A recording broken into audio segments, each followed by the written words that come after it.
नमस्कार, मैं दीपक शर्मा, मेरे यूट्यूब मंच पर आपका स्वागत। दोस्तों, क्या इस देश के सबसे चर्चित बैंक घोटाले, बैंक स्कैम के मुख्य आरोपी विजय माल्या के मोदी सरकार से अच्छे रिश्ते रहे हैं? और क्या देश के सबसे विवादास्पद उद्योगपति, बिजनेस टाइकून विजय माल्या को भारत से भगाने में मोदी सरकार के एक मंत्री ने मदद की थी? क्या ऐसा कुछ मामला है? अब मोदी सरकार पर इतने गंभीर आरोप इसलिए लग रहे हैं क्योंकि पहली बार विजय माल्या ने खामोशी तोड़ी है। 9 साल के बाद उन्होंने अपने पहले इंटरव्यू में कहा कि वो चोर नहीं है, उन्होंने कोई घोटाला नहीं किया, वो भगोड़े नहीं है, वो देश छोड़कर भागे नहीं। और इस इंटरव्यू में माल्या कहते हैं कि लंदन जाने से पहले वो मोदी के वित्त मंत्री से मिले, तब के वित्त मंत्री से मिले, अरुण जेटली से मिले। अरुण जेटली को उन्होंने संसद के भीतर, पार्लियामेंट के भीतर सेंट्रल हॉल में मुलाकात में बताया कि वो लंदन जा रहे हैं, लंदन से लौटकर बैंक का फाइनल हिसाब करेंगे। यानी सारी जानकारियां मोदी के फाइनेंस मिनिस्ट्री को देकर मिस्टर माल्या लंदन पहुंचे, दिल्ली से फ्लाइट पकड़ी थी। अब 24 घंटे पहले का इतना बड़ा खुलासा है तो बवाल तो दिल्ली में मचना ही था। कांग्रेस ने और बाकी विपक्षी पार्टियों ने साफ तौर पर कहा कि कहीं ना कहीं बीजेपी और विजय माल्या या नीरव मोदी या मेहुल चोकसी, ये जो बड़े बड़े घोटालेबाज हैं, ये जो उद्योगपति हैं, इनका नेक्सस है बीजेपी के साथ, ये कहा। उधर बीजेपी का ये कहना है कि ये बात बिल्कुल बेबुनियाद है जो विजय माल्या खुलासा कर रहे हैं। उन्होंने कहा कि ऐसी कोई मुलाकात मिस्टर माल्या की और mister Arun Jaitley, finance minister जो मोदी के थे, इनकी कोई मुलाकात पार्लियामेंट में नहीं हुई। ये सारी बातें गलत हैं। और जब मिस्टर जेटली जीवित थे, उन्होंने इस बात का लिखा पढ़ी में खंडन किया था। ये गलत बात है। ये बीजेपी का आज का स्टैंड है। अब भ्रष्टाचार के आरोप लग रहे हों, बीजेपी सफाई दे रही हो, तो भला राहुल गांधी कैसे मान लें? राहुल गांधी ने कहा कि बिल्कुल बेबुनियाद है, मुलाकात हुई थी। अरुण जेटली जो फाइनेंस मिनिस्टर थे और विजय माल्या जो एक आरोपी थे कई हजार करोड़ के बैंक स्कैम के, इन दोनों की पार्लियामेंट में मुलाकात हुई थी। और कमाल की बात साहब ये है कि आज कांग्रेसियों ने बाकायदा राहुल गांधी की एक पुरानी बाइट निकाली, वीडियो निकाला, उसको वायरल किया, जिसमें राहुल गांधी कह रहे हैं कि उनके सहयोगी यानी उनकी पार्टी के सांसद पीएल पूनिया चश्मदीद हैं। जब मिस्टर माल्या अरुण जेटली से मिल रहे थे, 15 मिनट की मुलाकात थी, तो पूनिया एक आई विटनेस, एक चश्मदीद के तौर पर इस मुलाकात को देख रहे थे। यानी जो कुछ हुआ ब्लैक एंड व्हाइट में हुआ। आज हम आपके लिए सबूत लाए हैं। पूनिया जी हैं। पूनिया जी ने अपनी आंखों से अरुण जेटली जी और विजय माल्या जी की मीटिंग पार्लियामेंट में देखी है। अब दोस्तों, बीजेपी कह रही है कि भाई दामन बिल्कुल साफ है, विजय माल्या जैसे भगोड़े को, अपराधी को, उद्योगपति को सवाल ही नहीं कि हम समर्थन दें या हम उसकी मदद करें। और कांग्रेस कह रही कि नहीं साहब, बिना मदद के भाग ही नहीं सकते थे, एयरपोर्ट से गए कैसे? मदद तो की है, मिली भगत तो है सरकार और माल्या के बीच में। अब बड़ा मुश्किल होता है दोस्तों, एक बार देखते हैं कि फैक्ट्स क्या हैं, फैक्ट्स ऑफ द केस क्या है। जरा सीबीआई ने जो इन्वेस्टिगेशन किया है, फैक्ट्स क्या हैं? फैक्ट्स ये हैं, जो तथ्य हैं वो ये हैं कि 2 मार्च शायद उस दिन बुधवार था, 2 मार्च 2016 को विजय माल्या, जिन पर 9,000 करोड़ के बैंक घोटाले के आरोप थे, उनकी किंगफिशर एयरलाइंस थी, उनके और भी धंधे थे, लोन लिया था 17 बैंकों से और चुकाया नहीं था। जैसा कि नीरव मोदी ने नहीं चुकाया, मेहुल चोकसी ने नहीं चुकाया। गुजरात के तमाम ऐसे बिजनेसमैन हैं, महाराष्ट्र के ऐसे बड़े बड़े टाइकून हैं जिन्होंने बैंक के पैसा, यानी हमारे आपके टैक्स का पैसा नहीं चुकाया और विदेश भाग गए। माल्या भी उसमें से एक थे। 2 मार्च 2016, यानी जिस वक्त मोदी जी को प्रधानमंत्री बने 2 साल हो चुके थे, उनकी सरकार थी, ईडी, सीबीआई, सब कुछ, पुलिस सब मोदी जी की थी। माल्या जो हैं 2 मार्च को दिल्ली एयरपोर्ट से, दिल्ली के इंदिरा गांधी एयरपोर्ट से उड़ान भरते हैं, उनको कोई रोकता नहीं है और वो लंदन पहुंच जाते हैं। बाद में पता लगता है। अब 2 मार्च से पहले यानी 1 मार्च को माल्या की मुलाकात पार्लियामेंट पुरानी संसद के सेंट्रल हॉल में मोदी जी के सबसे खास और तब के वित्त मंत्री अरुण जेटली से होती है। और इस मुलाकात के एक चश्मदीद होते हैं जो वहीं बैठे होते हैं, और उस चश्मदीद का जो नाम है वो पीएल पूनिया है। पीएल पूनिया साहब जो हैं वो भी सांसद थे, वहीं सेंट्रल हॉल में चाय पी रहे थे, अपनी आंखों के सामने देख रहे थे कि 15 मिनट्स माल्या की पार्लियामेंट के अंदर अरुण जेटली से मुलाकात होती। सोचिए, सीबीआई ढूंढ रही है, हजारों करोड़ का घपला है, और एक आदमी संसद के अंदर है, सेंट्रल हॉल में मुलाकात कर रहा है। गवाही कौन दे रहे हैं, चश्मदीद कौन है, वो भी एक सांसद है। पीएल पूनिया की जरा वो पुरानी बात सुन लेते हैं, फिर आगे बढ़ते हैं। 1 तारीख को मैं पार्लियामेंट हाउस के सेंट्रल हॉल में बैठा था और तभी मैंने देखा अरुण जेटली जी और विजय माल्या वो आपस में बात कर रहे हैं, खड़े होकर कोने में बात कर रहे हैं, और बहुत अंतरंग, दोनों एक दूसरे को जैसे कि अंतरंग बातें होती उस तरह से बात कर रहे थे। अब दोस्तों, अरुण जेटली साहब इस दुनिया में नहीं रहे, इसलिए मैं बहुत ज़्यादा उस मामले को स्ट्रेच नहीं करना चाहता, लेकिन एक बात सही है कि वित्त मंत्रालय को विजय माल्या ने बताया था, और ये खुलासा 9 साल के बाद विजय माल्या ने कैमरे पर किया है, पहली बार किया है, 24 घंटे पहले किया है। सवाल इस बात का है कि क्या मोदी सरकार को जानकारी थी कि माल्या जो है आज रात फ्लाइट पकड़ रहे हैं और लंदन जा रहे हैं? क्या सरकार को मालूम था कि उसके 17 बैंक, जिसमें स्टेट बैंक प्रमुख है, सबसे बड़ा सरकारी बैंक, 9,000 करोड़ रुपया बकाया है, डिफॉल्टर हैं, किंगफिशर के, यूनाइटेड ब्रूअरीज के मालिक, टाइकून, विवादास्पद उद्योगपति विजय माल्या? और अगर मालूम था तो एक फोन फाइनेंस मिनिस्ट्री से क्यों नहीं गया एयरपोर्ट? क्यों नहीं इमिग्रेशन पर विजय माल्या को रोका गया? एयरपोर्ट पर क्यों नहीं रोका गया? जब सीबीआई ने अलर्ट कर दिया था, सीबीआई का अलर्ट था, सीबीआई जांच कर रही थी, सीबीआई मोदी सरकार के अंडर में आती है, और जो इमिग्रेशन पे इंटेलिजेंस ब्यूरो है एयरपोर्ट पर, वो भी सरकार के अंडर में आती है। एक फोन क्यों नहीं गया कि माल्या को रोक लो वहीं पर?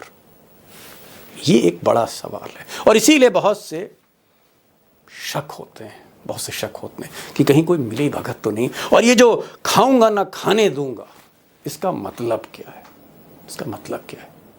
अब विजय माल्या ने जो कुछ कहा, क्या उसकी नए सिरे से जांच होनी चाहिए?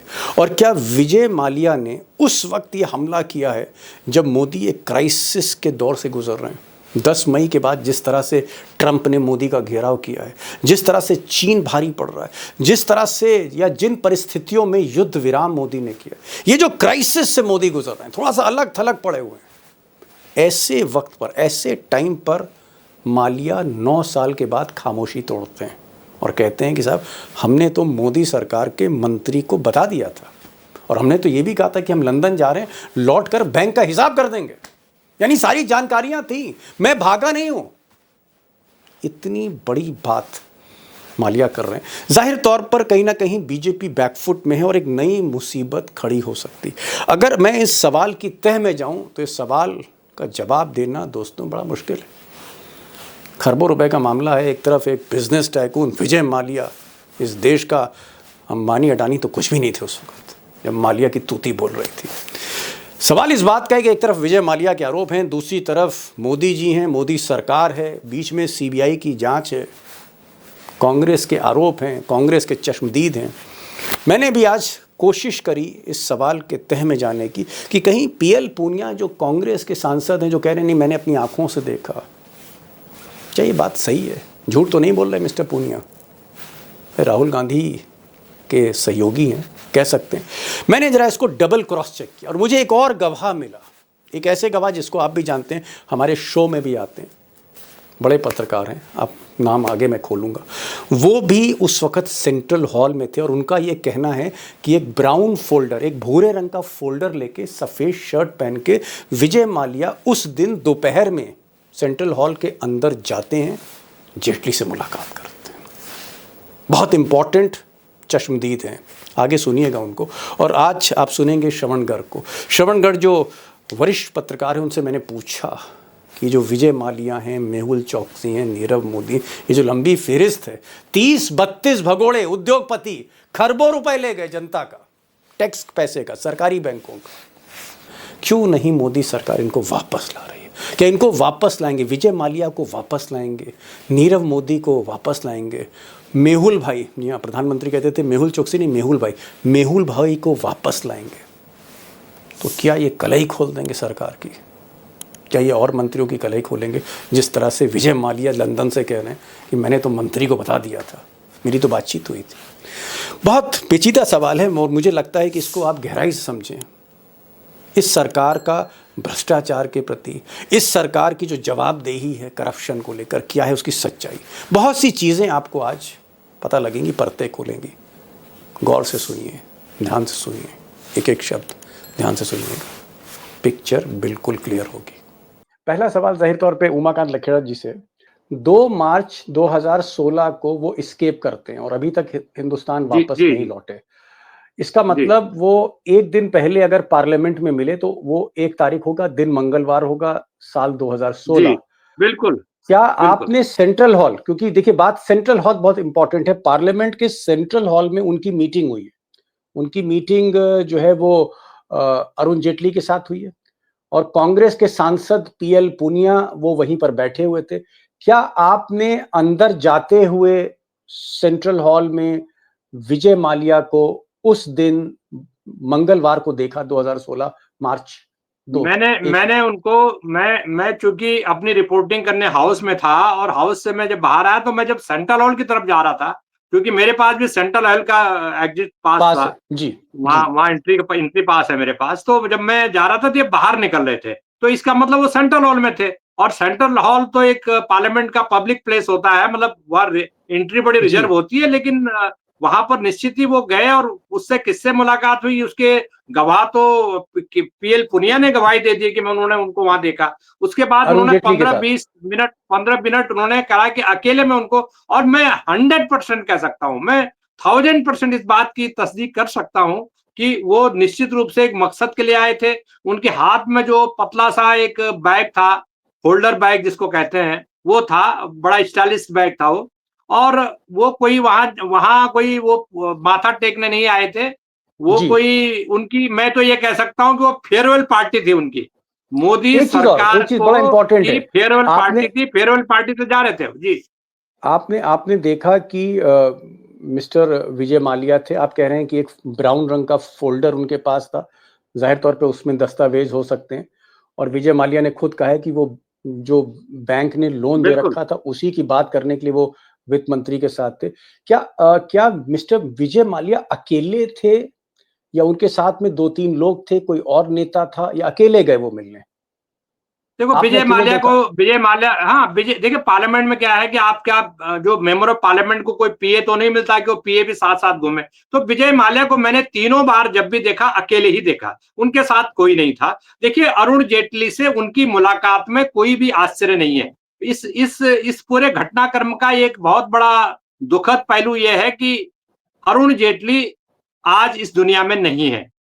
तो इस खबर की पुष्टि करने के लिए इस दुनिया में नहीं है, लेकिन मैं आपको बता दूं कि अरुण जेटली ने 2018 में करीब 1.5 साल बाद एक ब्लॉग पे भी उन्होंने इस बात को लिखा था कि मेरी इस तरह की कोई मुलाकात नहीं हुई। फिर उन्होंने कहा कि आते चलते फिरते मुलाकात हो जाती है। तो अरुण जेटली एक ऐसा चेहरा थे भारतीय जनता पार्टी के, जिनके कॉर्पोरेट्स में, जिनके मीडिया में, जिनके अखबारों के मालिकों से, जिनके तमाम तरह के लोगों से बड़े अच्छे रिलेशन थे। और मैं बिल्कुल मानता हूं इस बात को कि देखिए अरुण जेटली एक कड़ी का काम करते थे। जाहिर सी बात है कि विजय माल्या ने, ये बहुत इंपॉर्टेंट बात है, जाहिर सी बात है कि विजय माल्या अरुण जेटली से, क्योंकि उनके निजी ताल्लुकात थे, उनके अच्छी फ्रेंडशिप थी, और हमने कई दर्जनों बार, उस दिन के पहले भी दर्जनों बार देखा कि सेंट्रल हॉल में सब लोग आपस में बैठ के गपशप कर रहे हैं। Got it your point. Lakhera साहब कह रहे हैं, बड़ी बात उन्होंने कही, उन्होंने कहा कि उन्होंने खुद देखा एक फोल्डर के साथ, जिसमें उस फोल्डर में कुछ डॉक्यूमेंट्स थे। वो अंदर जाते हैं विजय माल्या अकेले होते हैं, दोपहर का वक्त है और वो अरुण जेटली से मिलते हैं। उसके बाद मिस्टर लखेड़ा ये भी कह रहे हैं कि अरुण जेटली के विजय माल्या से अच्छे रिश्ते थे। ये है। अब इसके बाद जो मैं श्रवण गर्ग साहब से जो 2-3 सवाल मेरे जहन में आते हैं, नंबर 1, कि बीजेपी इसका मतलब झूठ बोल रही है। बीजेपी कह रही है कि साहब ऐसी कोई मुलाकात नहीं हुई। अरुण जेटली अब इस दुनिया में नहीं है। अरुण जेटली की पुरानी बाइट आज चलाई जा रही है जिसमें अरुण जेटली कह रहे हैं कि मेरी मुलाकात विजय माल्या से नहीं हुई। यानी मोदी सरकार के को जानकारी नहीं थी कि विजय माल्या देश छोड़ के भाग रहे हैं। वो बिना लोन चुकाए वो भाग रहे हैं। ये उनको जानकारी मोदी सरकार को नहीं थी। लेकिन जो तस्दीक कांग्रेस के सांसद पीएल पुनिया करते हैं, जो तस्दीक जो है वो पत्रकार उमाकांत लखेड़ा कह रहे हैं कि जो उस वक्त वहीं पर थे, सेंट्रल हॉल में थे, इन्होंने अपनी आंखों से देखा। मैं ये जानना चाह रहा हूं गर्ग साहब, ये तो कहानी बड़ी उलझ गई है। उलझ इसलिए गई है क्योंकि खरबों रुपए का मामला है। बीजेपी कह रही है कि साहब विजय माल्या कांग्रेस से मिले हुए हैं। कांग्रेस कह रही है कि विजय माल्या बीजेपी से मिले हुए हैं। लखेड़ा साहब कह रहे हैं कि हमने तो साहब जेटली यानी जो मोदी जी के वित्त मंत्री थे उनको बातचीत करते हुए देखा, अंदर जाते हुए देखा। सवाल इस बात का है कि क्या आपको लगता है कि मोदी गवर्नमेंट को जानकारी थी विजय माल्या के बारे में और सरकार की सहमति, असहमति, कॉन्स्पिरेसी, विलिंगली, अनविलिंगली, कहीं ना कहीं विजय माल्या जो भारत से विदेश चले जाते हैं, लंदन चले जाते हैं, सरकार की जानकारी में ये सब कुछ है या इत्तेफाक है? ये हुकूमत 2014 में सत्ता में आई, ये किस्सा 2016 का है। इसका मतलब है कि 29 फरवरी को बजट पेश हुआ था और उसके 2 दिन बाद की ये घटना है जो पूनिया साहब ने कही है। पूनिया साहब 3 चीजें कह रहे हैं। वो ये कह रहे हैं पहले खड़े खड़े बात की, फिर बैठ के बात की, अरुण जेटली और क्या कहते हैं विजय माल्या ने। विजय माल्या वो ये कह रहे हैं कि उनके हस्ताक्षर होंगे वहां के रिकॉर्ड में, सीसीटीवी पर उनकी मुलाकात के फुटेजेस होंगे। अरुण जेटली ने इस चीज को स्वीकार किया कि चलते फिरते हुई होगी। राहुल गांधी 2 सवाल पूछ रहे हैं कि अगर उनको पता था अरुण जेटली को कि इन पर क्या आरोप हैं, तो उन्होंने फाइनेंस मिनिस्टर ने एक एब्सकॉन्डर को लेकर सीबीआई को, ईडी को और पुलिस को क्यों नहीं बताया। दूसरा ये कि अरेस्ट नोटिस को इन्फॉर्म नोटिस में किसने बदला, वो ये सवाल पूछ रहे हैं राहुल गांधी। वो जो वीडियो चल रहा है पूनिया जी की प्रेस कॉन्फ्रेंस का। तीसरा जो पॉडकास्ट है माल्या जी का, उसमें वो ये कह रहे हैं, 2 चीजें कह रहे हैं। वो ये कह रहे हैं कि उन पर जितना बैंकों का बकाया है या था उससे ज्यादा, मतलब 6,000 करोड़ से ज्यादा की, 6,200 करोड़ से ज्यादा की बैंक वसूली कर चुके हैं ऑलरेडी। दूसरी बात वो कह रहे हैं कि वो यहाँ लौटना चाहते हैं, लौट सकते हैं अगर उनको डिग्निफाइड तरीके से यहाँ उनका वापसी एश्योर की जाए और उनको फेयर ट्रायल दी जाए।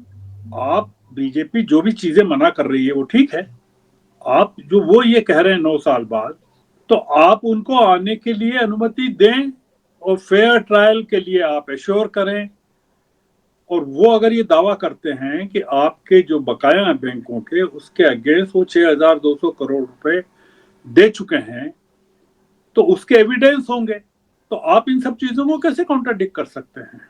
इसका मतलब ये कि आपने 9 साल पहले जिस जिन्न को बोतल से बाहर निकाला था, आप उसको बंद नहीं कर सकते। वो इसलिए बंद नहीं कर सकते कि ये मामला विजय माल्या तक फिर सीमित नहीं रहेगा।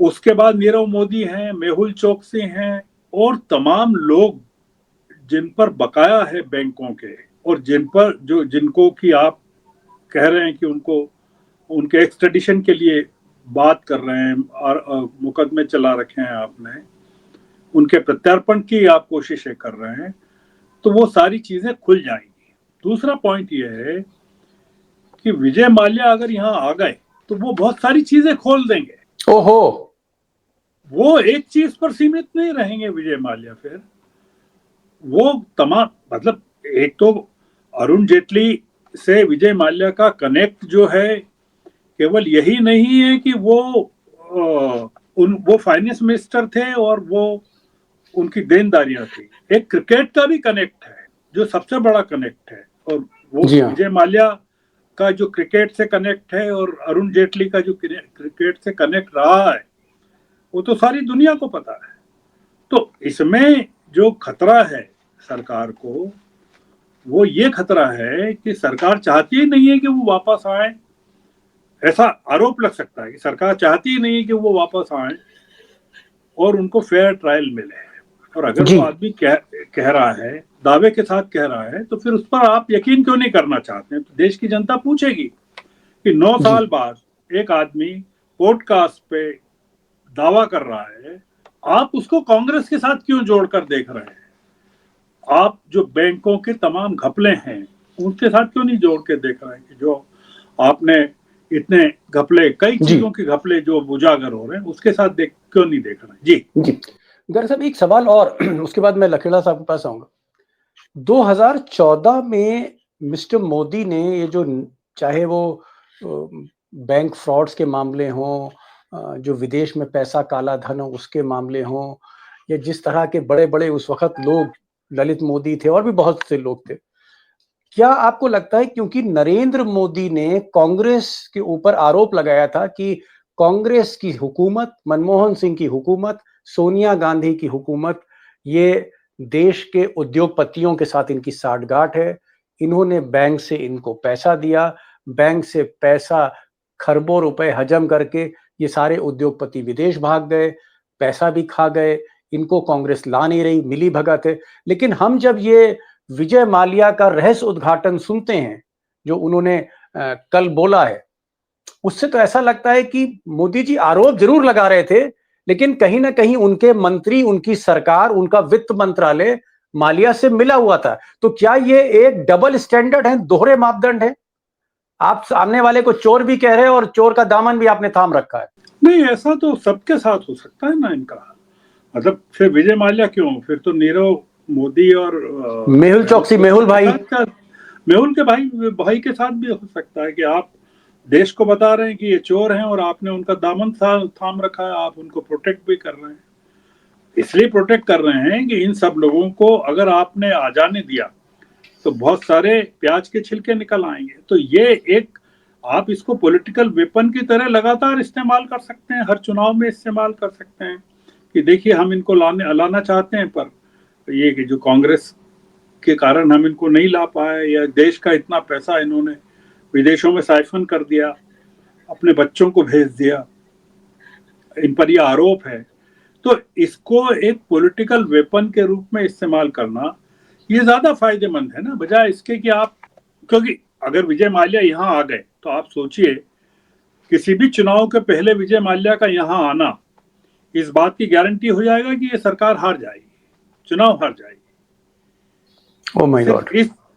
इस बुनियाद पर हार जाएगी कि इन्होंने देश के सामने झूठ बोला कि अरुण जेटली से नहीं मिले, अरुण जेटली से बात नहीं। अगर वो ये कह रहे हैं, पूनिया कह रहे हैं, साफ कह रहे हैं, मतलब वीडियो में साफ साफ कह रहे हैं कि इतनी देर पहले खड़े होकर बात की, फिर बैठ के बात की, फिर वो गए, और इसकी तस्दीक वीडियो रिकॉर्डिंग से हो सकती है, माल्या के आने के और जाने के सिग्नेचर से हो सकती है जी।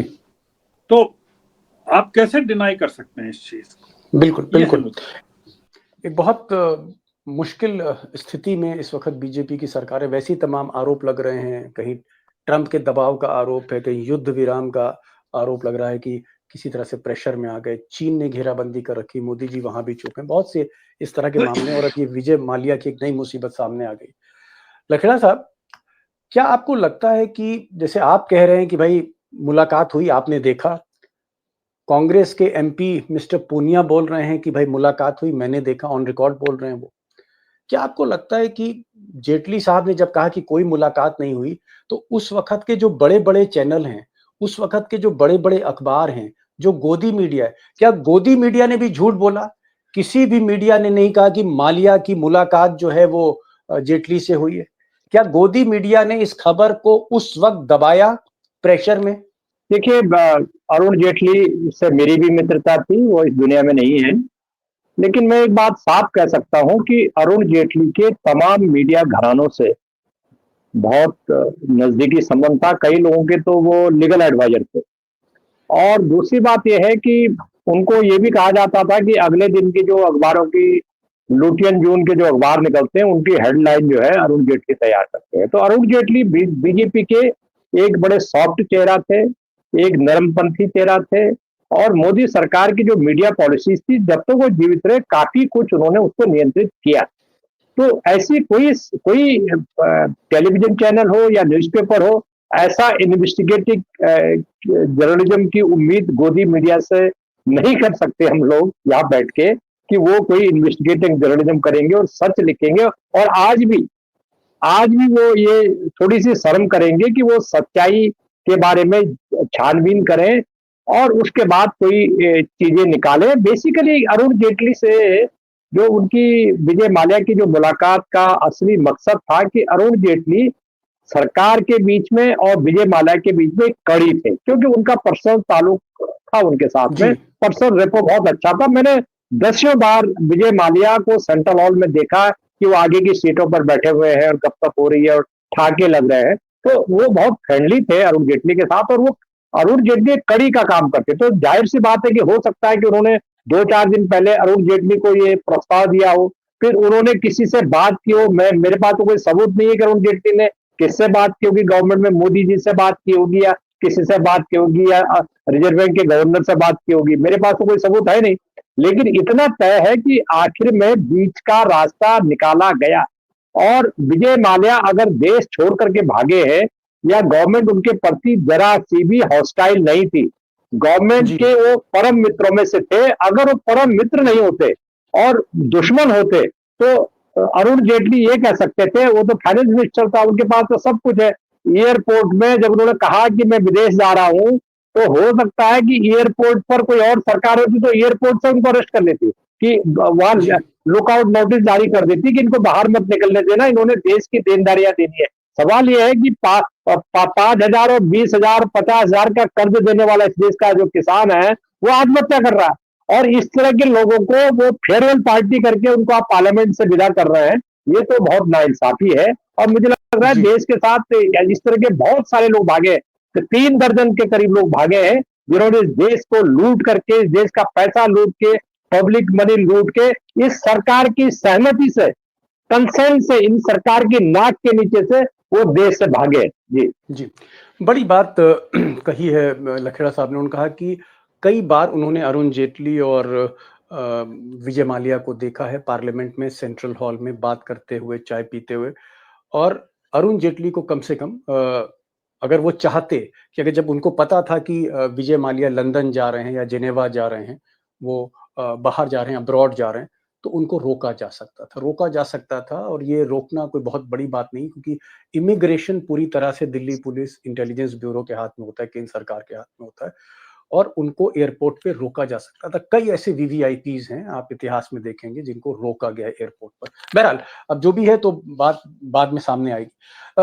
श्रवण जी, मैं ये जानना चाह रहा था कि क्या मोदी जी की जो पर्सनालिटी है कि ना खाऊंगा ना खाने दूंगा, या उन्होंने कहा कि भ्रष्टाचार जो है जीरो टॉलरेंस, इस पर मैं बिल्कुल भी रियायत नहीं करता, मुरव्वत नहीं करता हूं, और मैं कहीं भी अगर भ्रष्टाचार दिखता है तो मैं उसको गर्दन से अलग करता हूं। इस तरह की कई स्टेटमेंट्स हैं। क्या आपको लगता है ये सब बातें सिर्फ एक डायलॉग था, जो पवन खेड़ा आजकल कह रहे हैं कि प्रेम चोपड़ा बन गए हैं मोदी जी, सिर्फ डायलॉग मारते हैं? क्या आपको लगता है सिर्फ डायलॉग बाजी है, हकीकत में भ्रष्टाचार के अगेंस्ट कोई काम नहीं हुआ? और विजय माल्या हो, नीरव मोदी हो, ललित मोदी हो, मेहुल चौकसी हो, ये सब के सब एक साक्ष्य हैं कि सरकार ने कुछ काम नहीं किया मोदी जी ने। देखिए, इन सब लोगों का बाहर रहना इस सरकार के स्थायित्व के लिए बहुत जरूरी है। क्या कह रहे हैं आप? सरकार के लिए जरूरी इनका बाहर रहना?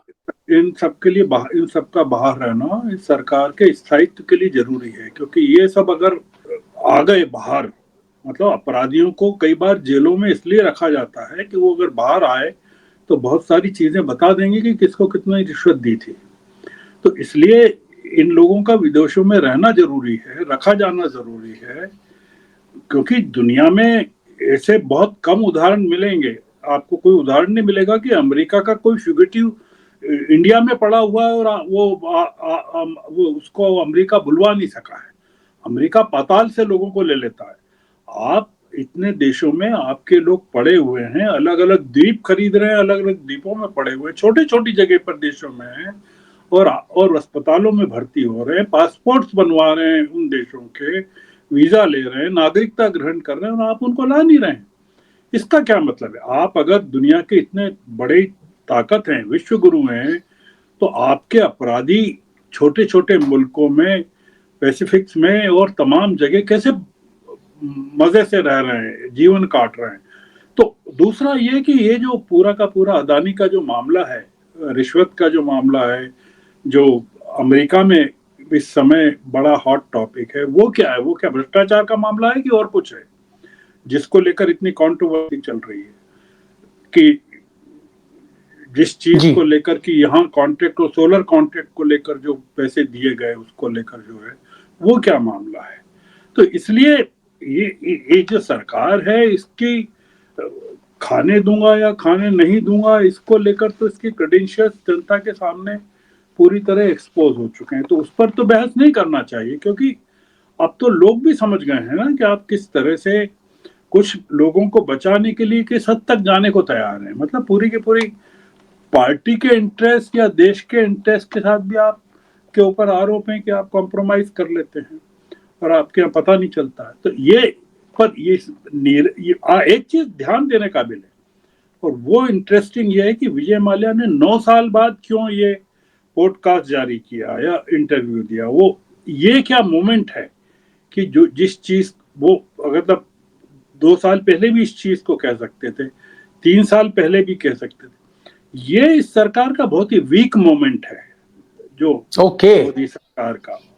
और ये इस समय अगर विजय माल्या कुछ कहेंगे तो उसकी एक्सेप्टेबिलिटी बहुत 100% होगी, लोग मानेंगे। इसलिए वो इस चीज को इस समय कह रहे हैं कि वो अपनी बात को सुनवा रहे हैं कि देखिए मैं जो कह रहा हूँ, और आप इसको रेट्रोस्पेक्ट में चीजों के साथ देखें कि पिछले 8 सालों में भारत में क्या हुआ, कौन कौन गया, कितने बैंक के पैसे लेकर गया, माल्या के बाद कौन कौन गया, और अब किस तरह के केसेस फेस और किए जा रहे हैं पूरे के पूरे औद्योगिक घरानों को लेकर। सेबी में जो पूरा मामला हुआ गौतम अदानी को लेकर, जो अब वो तो खैर उनको बरी कर दिया गया, इसलिए उस पर हम कुछ बोलना नहीं चाहते हैं। मिसेस बड़ी बात जी, ये जो चीज है ना, ये टाइमिंग इसका बहुत इम्पोर्टेंट है कि वो टाइमिंग जी टाइमिंग बहुत इंपॉर्टेंट है। ये जब मोदी अपने करियर के इस 11 साल में, जब वो 3री बार प्रधानमंत्री बने, अपने करियर के सबसे वीकेस्ट पॉइंट पर है, सबसे कमजोर जमीन पर खड़े हैं मोदी, उस वक्त विजय माल्या 9 साल के बाद एक पहला इंटरव्यू देते हैं। उस इंटरव्यू में खुलासा करते हैं कि मोदी सरकार को उन्होंने बताया था वो बैंक का पैसा वापस करना चाहते थे, वो बैंक के साथ मीटिंग चाहते थे, और मोदी सरकार के वित्त मंत्री को उन्होंने बताया था कि हम लंदन जा रहे हैं, हम विदेश जा रहे हैं, फिर लौटेंगे। यानी सहमति से वो विदेश गए, वो भागे नहीं। ये विजय माल्या का 9 साल में कहना है। और जाहिर तौर पर ये मुश्किलें इसलिए बढ़ रही हैं, जैसा कि हमारे साथ उमाकांत लकीड़ा जी हैं, उन्होंने कहा कि उन्होंने अपनी आंखों से ये मुलाकात होते हुए देखी। कई और सांसद हैं जिन्होंने पार्लियामेंट के सेंट्रल हॉल में विजय माल्या और अरुण जेटली को मिलते हुए देखा। यानी एक चीज मैं कह सकता हूं कि विजय माल्या ने जो कुछ कहा, कम से कम जो चश्मदीद हैं उस हिसाब से प्रथम दृष्टया वो झूठ नहीं लगता है। बहरहाल जो भी होगा, ये तो अब फैसला मोदी सरकार को करना है कि विजय माल्या को बुलाना है। विजय माल्या कह रहे हैं कि जितना पैसा है उससे ज्यादा वो बैंकों को दे चुके हैं। क्या उनका ट्रायल मोदी सरकार करती? लेकिन यहाँ पर श्रवण गर्ग साहब कह रहे हैं कि अगर मेहुल चौकसी, ललित मोदी या फिर नीरव मोदी या फिर संदेशरा ग्रुप के मालिक या फिर विजय माल्या, इन लोगों को अगर हिंदुस्तान बुलाया गया और यहाँ पर मुकदमा चला तो बहुत से राज भी खुलेंगे गुजरात लॉबी की। ये भी एक डर है। लकीड़ा साहब, आप आए और आपने आज इतने साल पहले की घटना हूबहू बताई। ये मुझे लगा एक बहुत इंपॉर्टेंट आपका आई विटनेस अकाउंट था। और गर्ग साहब ने भी बहुत सी बातें की कि भाई मोदी क्यों डर रहे हैं माल्या को हिंदुस्तान लाने में। शुक्रिया आप दोनों का। Thank you so much for joining this programme. Thank you so much sir.